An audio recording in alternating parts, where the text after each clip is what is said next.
Welcome friends, आज हम बात करने वाले हैं शिज़ू डॉग ब्रीड के बारे में। जी हाँ दोस्तों, ये एक ऐसा डॉग ब्रीड है जो फैमिलियर है, लॉयल है और आपकी फैमिली में सारे बच्चों के साथ या आपके फैमिली मेम्बर के साथ घुल मिल कर रहता है।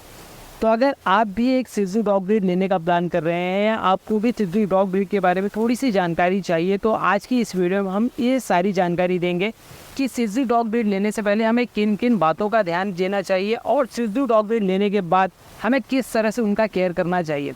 ये सारी बातें आज हम 1 बाय 1 इस वीडियो में कवर करेंगे। तो दोस्तों, ये वीडियो बहुत ही इंपॉर्टेंट होने वाला है, क्योंकि अगर आप एक शिज़ू डॉग ब्रीड लेने का प्लान कर ही रहे हैं तो ये वीडियो काफ़ी हेल्प करेगी आपको इसमें। तो ये वीडियो शुरू से लेकर लास्ट तक देखिए। चैनल पे नए हैं तो चैनल को ज़रूर सब्सक्राइब कीजिएगा और अगर वीडियो पसंद आए तो अपने दोस्तों के साथ भी ज़रूर शेयर कीजिएगा। नमस्कार दोस्तों, मेरा नाम है शैलेश यादव, आप देख रहे हैं the pet guide your solution गुरु। तो चलिए स्टार्ट करते हैं। शिज़ू डॉग ब्रीड लेने से पहले हमें क्या क्या बातों का ध्यान देना चाहिए। दोस्तों, क्या होता है ना कि एक डॉग लेना हमारे लिए बहुत बड़ा चॉइस होता है, क्योंकि जब हम एक डॉग लेते हैं तो उसे अपने फैमिली का मेम्बर बनाते हैं। वो हमारे लिए भी एक मेम्बर हो जाते हैं, हमारे फैमिली के जैसे हो जाते हैं। तो ऐसे में हमें एक डॉग का सिलेक्शन करना बहुत ज़्यादा ज़रूरी होता है। मैं ये नहीं कहता कि आप कोई भी डॉग ब्रीड लेते हैं, जैसे कि सिर्फ हम बात कर रहे हैं अभी शिज़ू की। तो शिज़ू डॉग ब्रीड लेने से पहले हमें कुछ बातों का ध्यान देना ज़रूरी है। सबसे पहला और सबसे ज़रूरी बात दोस्तों ये कि कभी भी मार्केट से डॉग हमें नहीं लेना चाहिए। मोस्टली लोग ये गलती करते हैं कि वो मार्केट में जाते हैं, क्योंकि मार्केट में जो बहुत सारे डॉग होते हैं और वहाँ पर लोगों को उम्मीद होती है कि डॉग सस्ते मिलते हैं। बट ये बहुत ही बड़ी गलती है दोस्तों।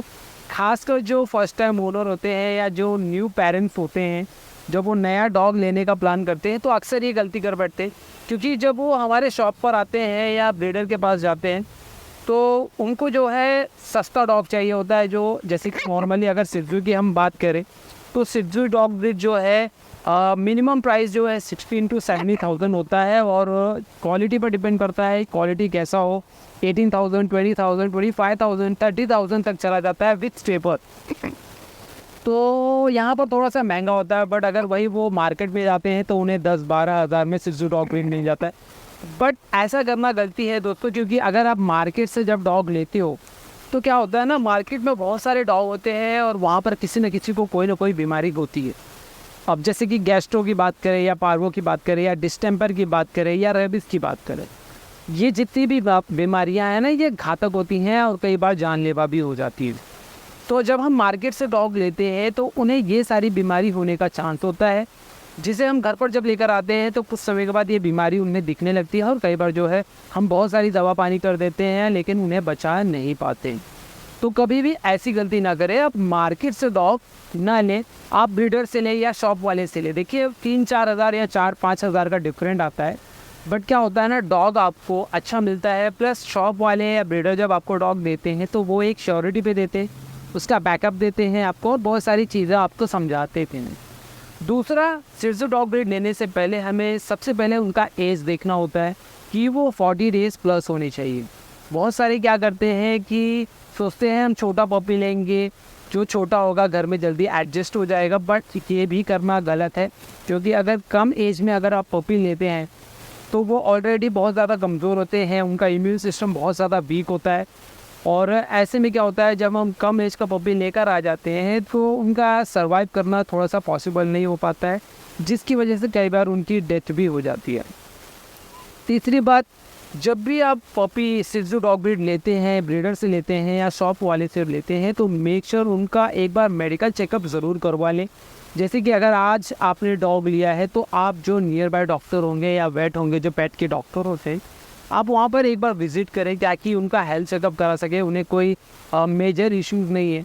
सर्दी, ज़ुकाम, लूज मोशन जो बेसिक होता है वो नॉर्मली सारे डॉग्स को होता है, तो वहाँ पर डरने की ज़रूरत नहीं होती है। क्योंकि एक डॉग दूसरी जगह से आता है और आपके घर में आता है तो थोड़े से क्लाइमेट चेंजेस होते हैं, उसके वजह से जो है उन्हें वॉमिटिंग होता है, लूज मोशन की शिकायत होती है और कई बार जो है हम डाइट प्रॉपर फॉलो नहीं करते हैं तो उसकी वजह से भी डॉग को लूज मोशन या वॉमिटिंग की शिकायत होती है। बट हमें ये देखना होता है मेडिकल चेकअप में कि उनके मेजर इश्यूज़ क्या है, जैसे कि उन्हें कोई गांठ वगैरह बड़ा ना हो जिससे वो कैंसर या ट्यूमर का रीज़न ना बन जाए। प्लस हमें गैस्ट्रो पार्वो की सारी बातों को भी ध्यान रखते हुए मेडिकल चेकअप कराना होता है, जो कि बहुत ज़्यादा ज़रूरी होता है एक डॉग लेने के साथ साथ। और ख़ासकर जो फर्स्ट टाइम ओनर होते हैं उनके लिए ये इंस्ट्रक्शन बहुत ज़्यादा ज़रूरी होता है कि जब भी आप डॉग लेते हैं तो आप नियर बाय डॉक्टर यहाँ पर विज़िट करें, उनका मेडिकल हेल्थ चेकअप करवाएं, जो कि बहुत ज़्यादा ज़रूरी होता है। चौथी बात दोस्तों, जब भी आप डॉग लेते हैं, जैसे सिट्ज़ू डॉग ब्रीड लिया है आपने, तो उनका डी वॉर्मिंग सबसे पहले करवाएं। दोस्तों क्या होता है, डी वॉर्मिंग बहुत ही इंपॉर्टेंट स्टेज होता है। चाहे आप कोई भी डॉग ब्रीड लेते हैं, अगर आप सिट्ज़ू डॉग ब्रीड लेते हैं तो डी वॉर्मिंग बहुत ज़्यादा ज़रूरी होता है। और मोस्टली जो ब्रीडर होते हैं या जो शॉप ओनर होते हैं वो उनकी फर्स्ट डी वॉर्मिंग कर देते हैं, और दूसरा जो डी वॉर्मिंग होता है वो बाकी होता है, या वो दूसरा डी वॉर्मिंग करके आपको जो है डॉग सेल करते हैं। तो डी वॉर्मिंग पे दोस्तों ऑलरेडी मेरी वीडियो है, अगर आपने उस वीडियो को नहीं देखा है तो आई बटन पे भी जाकर आप उस वीडियो को देख सकते हैं।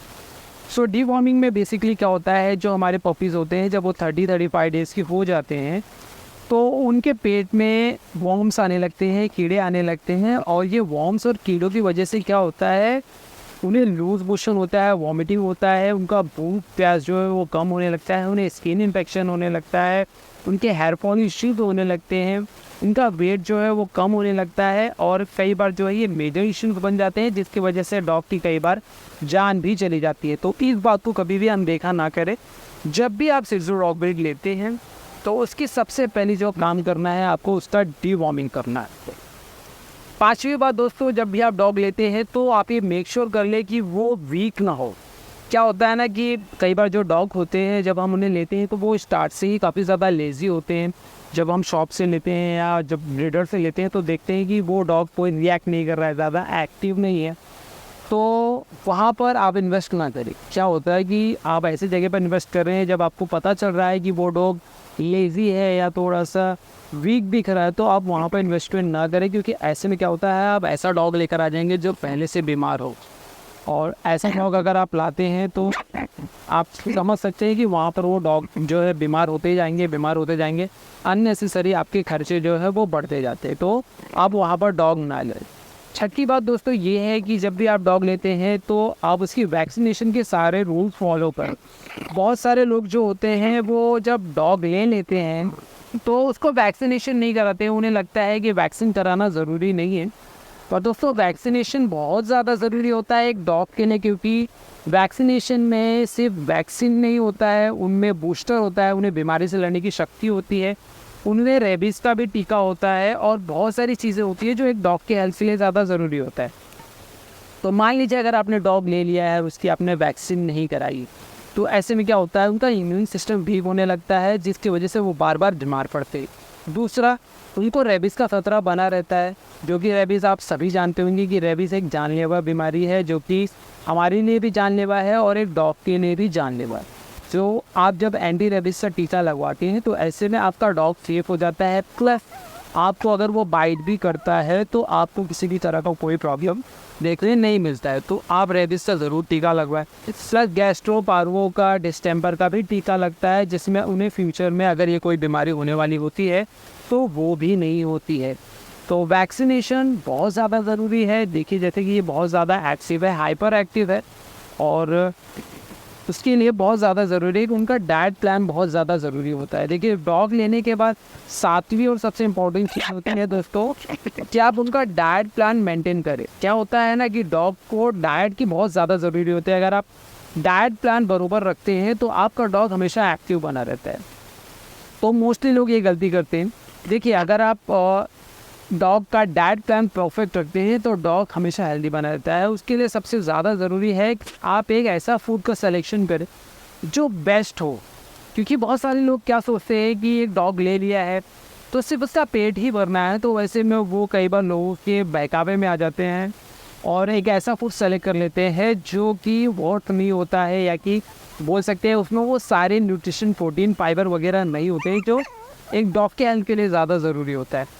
तो फूड सेलेक्शन बहुत ज़्यादा ज़रूरी है, जिसके लिए मैं पर्सनली अगर आपको रिकमेंड करना हो तो मैं आपको 3 से 4 ब्रांड के बारे में बता सकता हूँ, जैसे कि रॉयल कैनिन, NND, फीडल, पेट स्टार, और इसके अलावा एडन ग्रेंज या अकाना का कोई फूड ले लें। ये जो टॉप क्वालिटी के डॉग फूड हैं या जो कि बहुत ही नामचीन डॉग फूड माने जाते हैं, इनका जो न्यूट्रिशन वैल्यू होता है, जो प्रोटीन होता है, और जो ये स्पेशली फूड बनाते हैं एक डॉग के लिए, वो बहुत ही मानपूर्ण होता है, बहुत ही माना जाता है कि एक डॉग के हेल्थ के लिए सबसे बेस्ट न्यूट्रिशन वैल्यू बनाते हैं।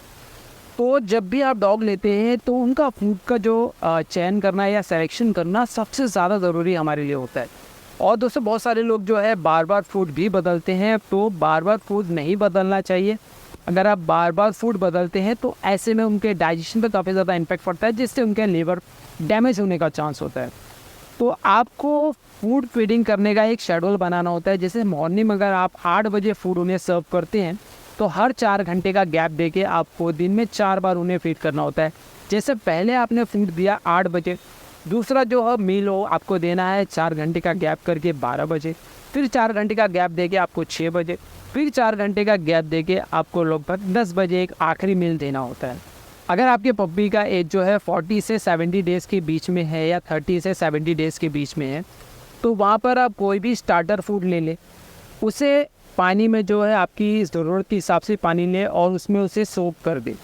सोक करने के बाद लगभग 10 मिनट के लिए उसे छोड़ दें और उसके बाद जो है उसे फीड करें। तो ये आप मैश करके भी दे सकते हैं, उसे जो है पतला करके भी दे सकते हैं ताकि वो आसानी से खा जाए। और उन्हें पानी भी देना ज़रूरी है, क्योंकि जो ये प्रोसेस फूड होते हैं और कई बार उसकी वजह से उन्हें जो है स्टोन की प्रॉब्लम होती है। तो मेक श्योर जब भी आप फूड देते हैं तो उसके साथ पानी देना बहुत ज़्यादा ज़रूरी है, क्योंकि अगर आप पानी नहीं देते हैं तो उनमें जो है स्टोन की प्रॉब्लम होती है, उन्हें किडनी रिलेटेड प्रॉब्लम होती है। तो जब भी आप फूड देते हैं तो ये मेक श्योर ये सारी बातों का ध्यान देना बहुत ज़्यादा ज़रूरी है, और ख़ासकर फर्स्ट टाइम ओनर के लिए ये सबसे ज़्यादा ज़रूरी होता है। उसके बाद मोस्टली जो है ज़्यादातर हम कंप्लेंट देखते हैं कि जो नए ओनर होते हैं उनमें एक चाह होती है एक डॉग लेने की, और वो बहुत ज़्यादा एक्साइट होते हैं कि हमें एक नया डॉग ब्रीड चाहिए या शिट्ज़ू डॉग ब्रीड चाहिए। तो हमने ये अक्सर देखा है लोगों में कि वो एक दिन में ही जो है डॉग लेते हैं और दूसरे दिन हमें वो कंप्लेन करते हैं कि ये डॉग मुझे रात भर सोने नहीं दिया है और मैं इसे रिटर्न करना चाहता हूँ। तो मैं आपकी जानकारी के लिए बता दूँ कि कोई भी लाइव एनिमल पहली बात तो रिटर्न नहीं होता है, और दूसरा ये जब भी डॉग आपके घर में जब नए मेंबर बन के आते हैं तो ऑफकोर्स उन्हें कुछ टाइम लगता है आपके घर में सेट होने में। चाहते हैं कि वो एक दिन में ही आपकी फैमिली में घुल मिल जाए और आपके साथ जो है फैमिलियर हो जाए, तो ये पॉसिबल नहीं होता है और अक्सर लोग ये गलती करते हैं। तो उन्हें कम से कम 1 से 2 हफ्ते का टाइम लगता है, जिसमें वो आपके साथ फैमिलियर हो जाते हैं, सोशलाइज हो जाते हैं आपके फैमिली के साथ और घुल मिलकर फिर रहने लगते हैं। तो आप एक दिन में ये फैसला नहीं ले सकते कि वो आपका डॉग जो है आपको रात भर परेशान किया और आप नेक्स्ट डे जाके उसे रिटर्न कर रहे हैं। और बहुत सारे लोगों का ये कंप्लेन होता है कि वो बहुत ज़्यादा बाइट करता है, हमें सबको काटता है। तो पहले आपको बता दूं कि 90 डेज़ तक उनके अंदर कोई भी रेबीज़ का खतरा नहीं होता है। 90 डेज़ के बाद उनके अंदर जो है रेबीज़ के पॉइजन जो है वो बनना स्टार्ट हो जाते हैं। तो 90 डेज़ के पहले आपको डरने की ज़रूरत तो नहीं है, लेकिन आप रेबीज़ का टीका 90 डेज़ के अंदर पहले उसे लगवा सकते हैं डॉक्टर की परमिशन के बाद। तो उसके बाद आप जो है अगर आपको काटता भी है तो आपको कोई प्रॉब्लम नहीं होती है। और दूसरा लोगों को ये शिकायत रहता है कि काटने की वजह से जो है हम अपने घर में नहीं रख सकते हैं। तो दोस्तों ये नेचुरल है। ये 6 महीने तक वो जब उनके मुंह में एक टीथिंग पीरियड बोलते हैं हम, वो टीथिंग पीरियड लगभग 6 से 7 महीने तक रहता है। डिपेंड्स ऑन ब्रीड के ऊपर डिपेंड करता है कि कितने महीने तक उनके मुँह में वो खुजली होती है। तो वो एक सर्टेन एज के बाद जो है वो टीथिंग धीरे धीरे जो है वो कम होने लगता है, फिर वो बाइटिंग जो है कम करते हैं। इसके लिए हमें उन्हें टीथिंग जो टॉयज़ आते हैं, जो चुएबल टॉयज़ आते हैं, जैसे कि बोन आते हैं या टॉय बहुत सारे आते हैं, हमें उन्हें हमें उन्हें चबाने के लिए देना होता है, जिससे वो टीथिंग करते रहते हैं और आपको किसी तरह का प्रॉब्लम क्रिएट नहीं करते। और ये छोटी छोटी बातें दोस्तों हमें बहुत ज़्यादा ज़रूरी होती है एक शिट्ज़ू डॉग ब्रीड लेने से पहले।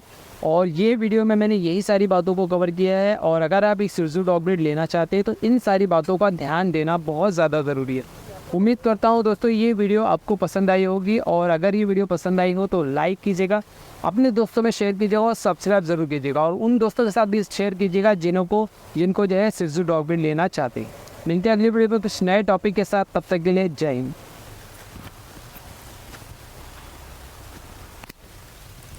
Yeah, put over here. Anyway. Setting 80 days to put left it on. Like, if they friend. What if I do?